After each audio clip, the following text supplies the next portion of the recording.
تشریف لے آئیں، اس سے پہلے آپ تشریف نہ لائیں. کیوں؟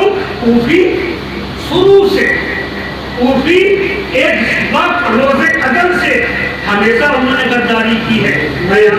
وہ کب بدل جائے یہ کہا بھی جا سکتا ہے. آپ ابھی تشریف نہ لانا، اپنے گھر والوں کو، چھوٹے چھوٹے بچوں کو، کسی کو بھی آپ نہ لائیں. پہلے مسلم جائے گا. اللہ اکبر. معرکہ کربلا کا پہلا شہید اپنی سواری کو تیار کر رہا ہے اور وہ تلوار کو اپنے میان میں رکھتا ہے. تیاری کرنے کے بعد گھوڑے پر یہ معرکہ کربلا کا پہلا شہید اور امام علی مقام کا بھائی علی کا بیٹا حضرت مسلم جب تیاری کر چکے ہوتے ہیں تو دو ننھے ننھے بچے آتے ہیں اور آنے کے بعد لگام پکڑ لیتے ہیں اور کہتے ہیں اے ابا آپ ہم کو چھوڑ کے کیوں جا رہے ہیں؟ نہیں نہیں ہم بھی آپ کے ساتھ چلیں گے. کہا اے میرے بچوں تم بابا کے ساتھ آنا، آقا حسین جب آئیں گے ان کے ساتھ آ جانا. میں ابھی سفر لمبا ہے، سفر کبیر ہے. تو کہا اے ابا ہم آپ کو کھلونوں کے لیے پریشان کرتے تھے، اے ابا ہم ہر چیز کی ضد آپ سے کیا کرتے تھے، مگر اے ابا ہمیں لے کے چلو. ہم وعدہ کر رہے ہیں ہم آپ کو پریشان نہیں کریں گے، ہم آپ سے کوئی چیز نہیں مانگیں گے، مگر ہمیں تنہا نہ چھوڑو. یہ گفتگو باپ اور بیٹوں میں چلی رہی تھی. دونوں ننھے ننھے سے تھے، ایک 5 سال کے ہیں تو ایک 8 سال کے ہیں. دونوں ننھے ننھے ہیں اور اپنے بابا سے ضد کر رہے ہیں. اسی اثنا میں سرکار مولا امام علی مقام سیدہ کا نور نظر حاضر ہوتا ہے. جب یہ معاجرہ آپ نے دیکھا تو کہا اے مسلم کیا معاجرہ ہے؟ بچے اگر ضد کرتے ہیں تو لے جاؤ. اللہ اجازت چاہتے تھے مسلم کہ اگر آقا اجازت دے دیں گے تو میں لے کے چلا جاؤں گا. اللہ اکبر. تمام مسئلے مسائل کے بعد امام علی مقام نے اجازت دلوا دی. بچے خوشی خوشی تیار ہوئے. تیار ہونے کے بعد میرے عزیز الغرض تاریخ کربلا اتنی طویل ہے کہ اگر ہم بیان کرنے پہ آئیں گے تو صبح سے شام گزر جائے گی، مگر تاریخ کربلا ختم نہیں ہو سکتی ہے. میں بلا تفصیل اور بلا مختصر بات کرتے ہوئے غرض کی امام مسلم معرکہ کربلا کا پہلا شہید جب کربلا میں کوفے کے اندر پہنچا تو لوگوں نے دور سے دیکھا اللہ کا رسول اللہ کے گھرانے کے مسلم تشریف لے آئے ہیں. اللہ اکبر. اتنا دیکھنا تھا. نگارے بجنے لگے، ڈھول بجنے لگے، بازار سجنے لگے. کوئی مسافہ کر رہا ہے، کوئی نذرانے پیش کر رہا ہے، تو کوئی لباس دے رہا ہے، تو کوئی سب پہ بٹھا کر کے مسلم کو استقبال کر رہا ہے، کوئی ان کے بچوں کو سب پہ بٹھاتا ہے. اور کے وہاں کی خواتینیں مسلم کے بچے کو سوارنے میں لگی ہے. اسی اثنا میں بابا ابن زیاد کے پاس یزید کا حکم نامہ جاتا ہے. اے ابن زیاد تم بصرہ کی گورنری چھوڑ کر کے ہم ان کو کوفے کا گورنر بنا رہے ہیں، تم کوفہ چلے جاؤ ورنہ وہاں حالات بے قابو ہو جائیں گے. حسین کے ہاتھ پر سارے لوگ بیعت کر لیں گے. غرض کی امام علی مقام حسین علیہ السلام کا جب یہ نور نظر پیارا بھائی جب میدان کوفہ میں پہنچ گیا، پہنچنے کے بعد وہ ستموں کے پہاڑ توڑے گئے. ابن زیاد نے تلوار کی در سے حضرت مسلم نے جب سلام پھیلا تھا کوفہ کی جامع مسجد میں، وہ جامع مسجد جس میں مولا علی امامت کیا کرتے تھے اور لوگ نمازیں پڑھتے تھے، آج اسی کوفہ کے اندر ان کا بیٹا ایک سلام پھیلا تو سارے لوگ بھاگ گئے، دوسرا سلام بھیجا تو دوسرے لوگ بھاگ گئے. اب یہاں کوئی نہیں رہا، صرف تنہا علی کا بیٹا ہے. مسلم کی جان بچ بچی ہے، ان کے حامی موجود ہیں. غرض کی امام علی مقام حسین علیہ السلام کا خیال آ گیا. مسلم کو یہ خیال نہیں آیا کہ اب میں شہید کر دیا جاؤں گا یا میرا خون یہ لوگ زمینیں کوفہ میں بہا دیں گے. نہیں، اس کا خیال نہیں تھا، بلکہ اس کا غم تھا یا اللہ کاش کوئی ایسا شخص مل جاتا جو میرا خط یہ امام کی بارگاہ میں پہنچا دیتا اور کہتا اے امام آپ ہرگز کوفہ کی اجازت نہ جائیں. اس لیے کہ مسلم کی شہادت ہو چکی ہے، ان کے بچوں کو کس بے دردی کے ساتھ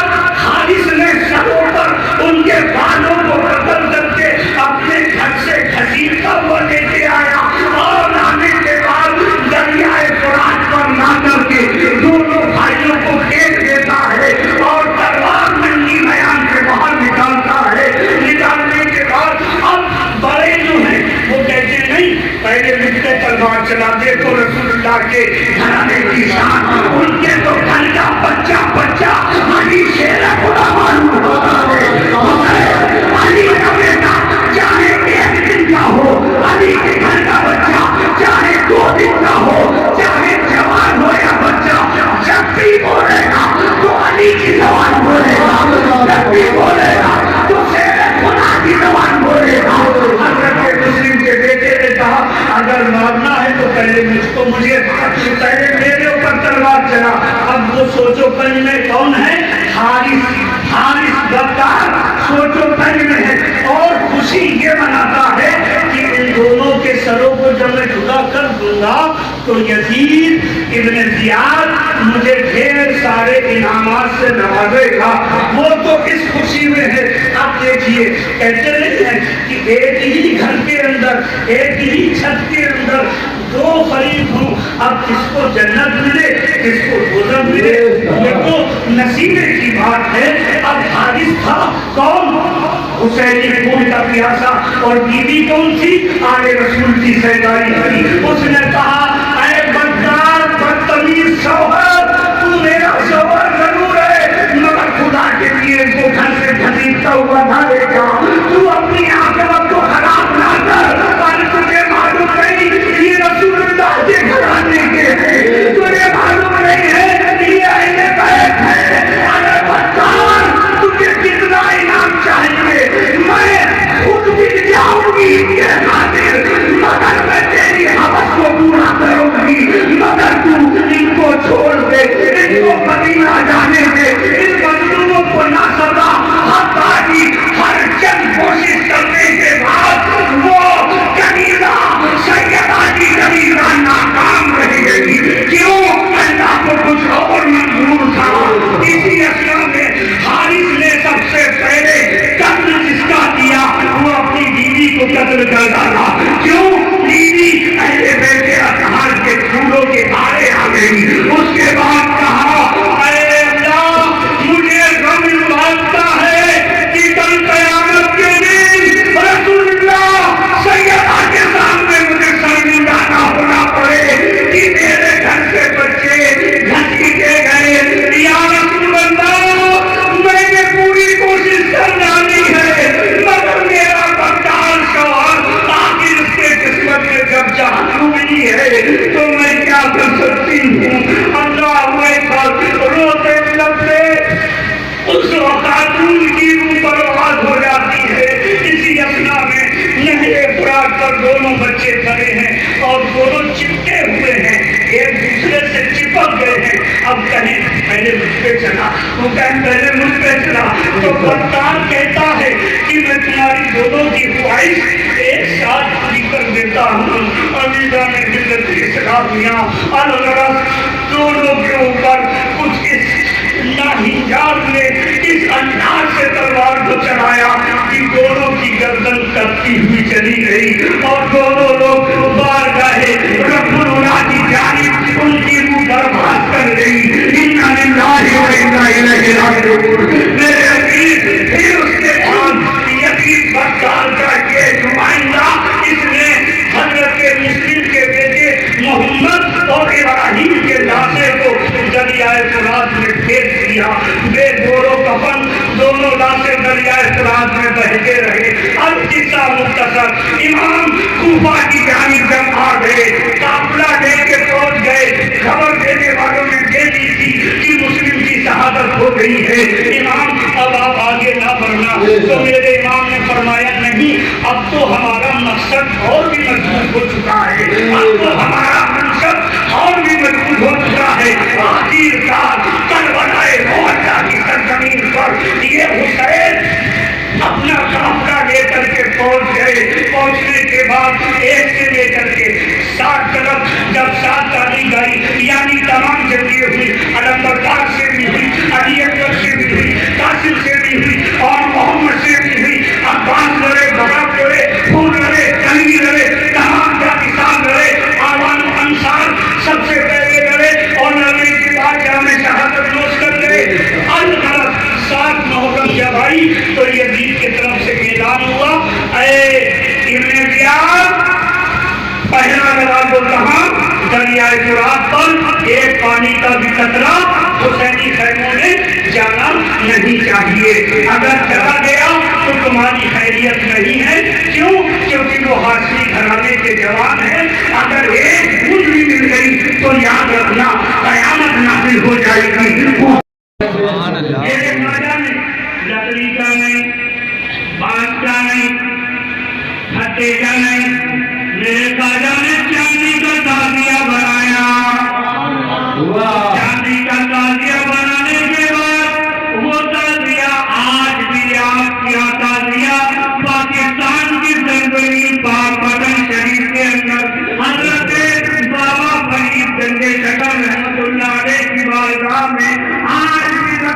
رہا ہے جب مولا کا چاند طلوع ہوتا ہے اور جب بابا فرید کا عرس ہوتا ہے پاکستان کے اندر پاک پٹن شریف کے اندر جب بابا فرید کے شکر کا عرس منایا جاتا ہے اس کے موقع پر جب آپ کا کل شریف ہوتا ہے تب وہ تعزیہ آپ کے کل شریف میں لایا جاتا ہے اللہ اکبر کس لیے لایا جاتا ہے یہ تعزیہ میرے خواجہ نے بنایا ہے اللہ کا اسی لیے ہم تعزیے کو بناتے ہیں ہمیں تعزیہ خواجہ نے بنانا سکھایا ہے تعزیہ حسین کی یادگار ہے تعزیہ شفیع و شفیع کی یادگار ہے ہم کو تعزیہ بنانا کس نے سکھایا ہم کو تعزیہ بنانا ایرانے کی جسے کی روشن فرید شیخ عبدالقادر جیلانی محمود سبحانی حضور غوث اعظم عبدالقادر رضی اللہ تعالی عنہ کے مرید ان کے خلیفہ کون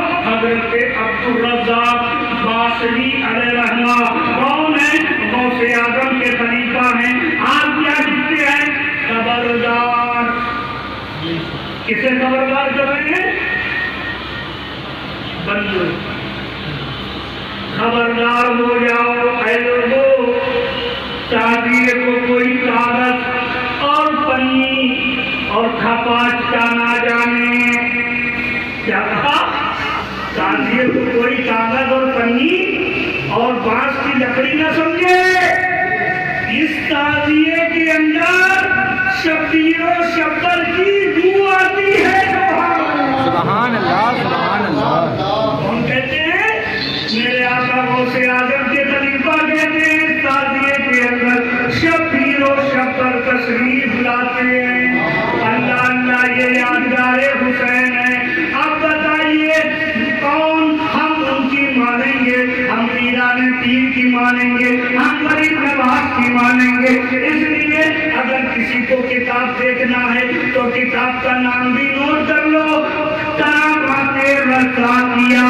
حضرت عبدالرزاق باصری کی زبان حیات بھی موجود ہے کتاب کا نام کرامات رضاقیہ ہے اس میں لکھا ہوا ہے اور وہ کتاب الحمدللہ فقیر مداری کے پاس موبائل میں اس وقت بھی موجود ہے عزیزان ملت اسلامیہ اور آگے چلو تاجدار ولایت شہید شاہ اولیاء تاجدار اولیاء سید الاولیاء حضور سرکار سید ولی الدین زندہ شاہ برار مولانا نبی کی بارگاہ میں چلو میرا بدان بھی تعزیے کا پیغام دیتا نظر آئے گا اور چلو تو مہاراجا کی دھرتی پہ چلو مہاراجا شریف میں چلو شاہ برکت اللہ مہارانی کی بارگاہ میں چلو وہاں بھی تعزیہ ملے گا آؤ اور آگے چلو جناب کی دھرتی پہ چلو وہاں بھی تعزیہ آپ کو ملے گا آؤ بھی شریف میں چلو ہماری شاہی محمد شیر میاں کی بارگاہ میں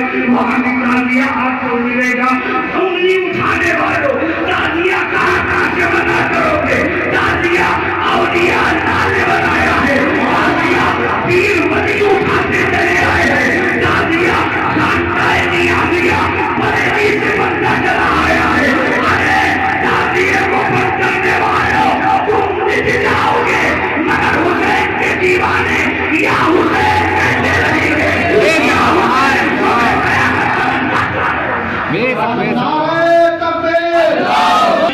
تیرہ محرم کیا ہے 13 محرم آج کس کی یاد میں ہے یہاں آپ لوگ حاضر ہوئے امام کی یاد میں آئے مولا کی یاد میں آئے اب آج ان کا کیا منا رہے ہیں بشکل تیجا ہاں تیجا منا رہے ہیں نا عزیزان ملت جن پہ ہاتھ رکھ کر کے ذرا سوچو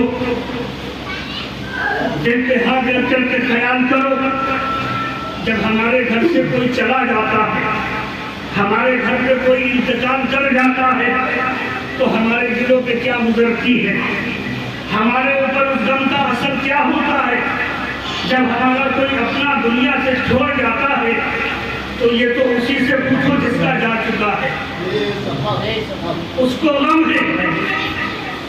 غم ہے نا جانے کا غم ہے میرے عزیز